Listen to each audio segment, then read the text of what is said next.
Assalamualaikum warahmatullahi wabarakatuh. Nama saya Nailul Marom. Saya dari Prodi BKPIB semester 1. Di sini saya akan menjelaskan tentang kemukjizatan Al-Qur'an untuk memenuhi tugas mata kuliah Ulumul Quran. Baik, langsung saja. Kata ijaz diambil dari akar kata ajaza yu'jizu ijazan, yang secara harfiah berarti lemah, tidak mampu atau tidak berdaya. Secara etimologis, kata ijaz berasal dari akar kata ajzun yang berarti tidak mampu atau kuasa. Kata ajzun adalah jenis kata yang tidak memiliki muatan aktivitas pasif. Kemudian kata ini dapat berkembang menjadi kata kerja aktif supaya dengan menggunakan wazan af'ala. Jadi ajaza yu'jizu yang berarti melemahkan. Dengan demikian, Al-Quran sebagai mukjizat yang bermakna bahwa Al-Quran merupakan sesuatu yang mampu melemahkan tentang menciptakan karya serupa dengannya.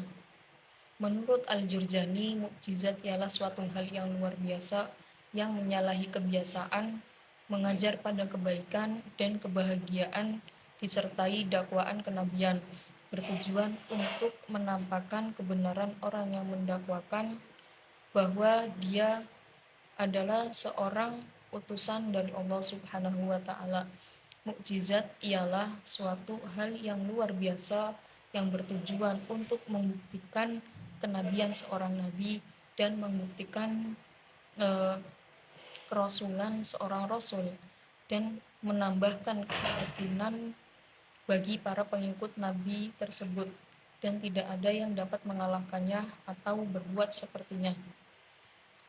Unsur-unsur ijaz diantaranya yang pertama yaitu hal atau kejadian yang tidak biasa. Yang kedua, terjadi atau digambarkan oleh seseorang yang mengaku sebagai nabi. Yang ketiga, mengandung tantangan terhadap yang meragukan kenabian. Dan yang keempat, tantangan tersebut tidak mampu atau gagal dilayani. Sesuatu yang dapat dikatakan sebagai mukjizat apabila memenuhi beberapa persyaratan sebagai berikut. Yang pertama, tidak ada seorang pun selain Allah yang dapat melaksanakannya. Yang kedua, di luar dari kebiasaan. Yang ketiga, merupakan bukti kebenaran. Dan yang keempat, terjadi bersamaan dengan pengakuan seorang utusan Allah dan hanya terjadi pada Rasul Allah, bukan manusia biasa. Al-Quran adalah mukjizat yang abadi atau sebagai mukjizat terbesar Nabi Muhammad SAW yang isinya tidak bertentangan dengan teknologi modern, bahkan mengungkapkan kebenaran Al-Quran. Kemudian yang terakhir, urgensi atau hikmah mempelajari Al-Quran, yaitu meningkatkan iman dan ketakwaan kepada Allah, meningkatkan kecintaan kepada Al-Quran, dan terakhir selalu menggunakan Al-Quran sebagai pedoman hidup. Jadi kesimpulannya bahwa ijaz Al-Quran telah ada sejak Nabi Muhammad SAW, sejak masa Rasulullah, karena untuk melemahkan dan melumpuhkan celaan orang kafir terhadap Al-Quran yang mereka kira Al-Quran itu sebuah syair yang dibuat-buat oleh Nabi Muhammad SAW. Kemudian Al-Quran adalah sebuah mukjizat yang diberikan oleh Allah Subhanahu wa taala kepada Nabi Muhammad SAW sebagai mukjizat yang luar biasa.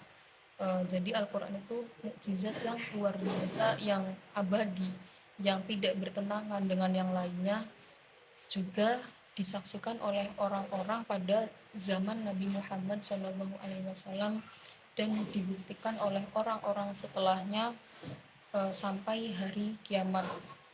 Jadi mukjizat sendiri itu merupakan suatu hal yang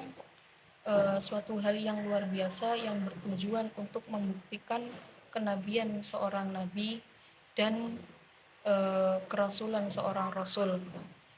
Jadi harapannya dengan mempelajari kemukjizatan Al-Quran, semoga kita bisa menambahkan semangat dalam mencintai Al-Quran dengan membacanya, dengan mengamalkan isi-isi Al-Quran dan menjaga kualitas Al-Quran tersebut. Cukup sekian dari saya. Wassalamualaikum warahmatullahi wabarakatuh.